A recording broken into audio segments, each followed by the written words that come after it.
بتقول ايه؟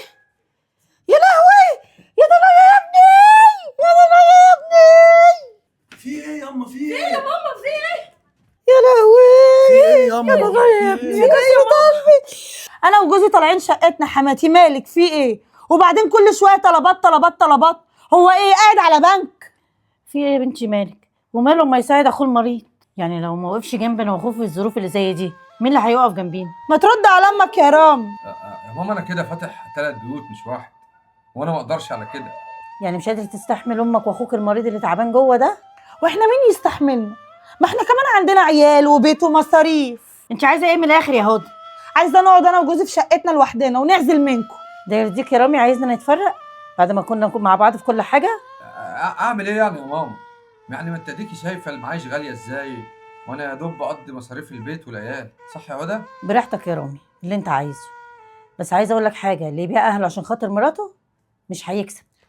هيكسب وهيبقى زي الفل كمان، بس انتوا تبعدوا عننا. يلا يا حبيبي نطلع شقتنا. يلا يلا يا هدى. لا حول ولا قوة إلا بالله. مالك يا أخويا في إيه؟ مادت بوزك شبرين كده؟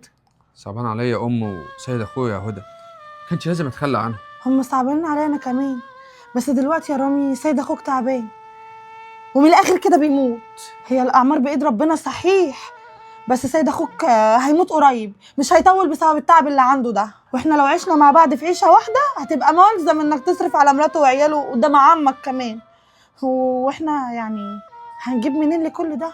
عندك حق يا هدى، انا سيد اخويا لما يموت ظروف مراته هتبقى صعبه، وانا مش هعرف اساعدها هي وعيالها. يبقى نركز كده مع نفسنا ومع مستقبلنا ومع عيالنا عشان خاطر نعرف نشيل لهم قرشين. حاضر يا هدى، اللي انت شايفاه صح انا هعمله. ربنا يبارك لي فيك يا اخويا يا رب. ما تزعلش نفسك من اللي اخوك رامي عمله يا سيد، وانا جنبك ومش هسيبك، ولو وصلت حتى ان انا هطلع اشتغل مش هتفرق معايا. انت بتقولي ايه يا ليل؟ انا مراتي تطلع تشتغل وتصرف عليا؟ يا حبيبي انت عيان ومش هتقدر تشتغل. عيان مش ميت يا ليل، انا هنزل تاني واشتغل واصرف على البيت. ما تشيلش هم يا سيد، انا اللي هنزل اشتغل يا حبيبي. حتى انت يا يما، انا يا يما عيان مش ميت، وهنزل اشتغل زي الاول وهتحمل المسؤوليه. ايه يا رامي انت هتعمل ايه؟ هنام شويه يا هدى، تعبان من لفه طول النهار بالتاكسي. لا اخويا ما معلش، تعالى على نفسك وانزل اعمل لك ورديه كمان، عشان عايزين نحوش شويه فلوس للزمن. انا جسمي مكسر يا هدى، انا مش قادر بجد. بلاش دلع بقى يا رامي، عيالنا لسه صغيرين ومحتاجين لكل قرش. يلا يلا حاضر يا هدى. يلا. حاضر يا ست، يلا بالراحه عليا. معلش، ربنا يديك الصحه ويقويك اه والصحه عليك يا رب، ويرزقك من حيث لا تحتسب.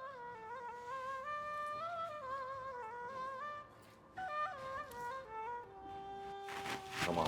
عليكم السلام ورحمة الله الله وبركاته. السلامة. عامل ايه؟ الحمد لله يا يما. انت كويس؟ الحمد لله. تستاهل الحمد. حاوول ما تتعبش نفسك قوي في الشغل يا سيد عشان التعب ما يزيدش عليك. انا طول ما انا متوكل على ربنا وشغال مش بحس لا بتعب ولا بوجع، وبعدين انا كفايه عليا دعوات الحاجه ست الكل. قلبي وربي راضيين عليك يا ابني. ربنا يخليك يا يما. طيب يلا ممكن بقى تخش تغير على ما احضر لك الغدا؟ حاضر. جميل الرقم ده. الو الو، ايه بتقول ايه؟ يا لهوي، يا ضنايا يا ابني، يا ضنايا يا ابني. في ايه ياما؟ في ايه يا ماما؟ في ايه؟ يا لهوي، في ايه ياما؟ يا ضنايا يا ابني، في يا إيه؟ كسرة قلبي. اخوك مات يا سيد، رامي مات. يا لهوي يا خرابي. حول الله يا ربي. شدي حيلك يا هدى. كلنا جنبك يا هدى، ما تخافيش يا هدى. كتر خيركم، كتر خيركم يا جماعه. انت ولادك في رقبتي يا هدى، ما تقلقيش، اللي هناكله منه هتاكلوا منه يا حبيبتي. انا شغال وربنا بيرزق، واكيد مش هسيب ولاد اخويا محتاجين لحاجه. شغلك ومرتبك هيقضي بيتك ولا هيقضي بيت اخوك؟ انا هنزل اشتغل واصرف على عيالي وعلى البيت. انت بتقولي ايه بس يا هدى؟ اللي انت بتقوليه ده ما يصحش، وبعدين احنا لازم نقسم اللقمه سوا. رامي راح ولا جه كان اخوه برضه، يعني هو لو مش مين اللي هيشيلك لو هو ما شاركيش يا هدى؟ وبعدين ربنا كريم ما بينساش حد، هيبعت لي رزق ولاد اخويا مع رزقي. ربنا يديك الصحه يا ابني ويوسع رزقك ويديك الصحه والعافيه.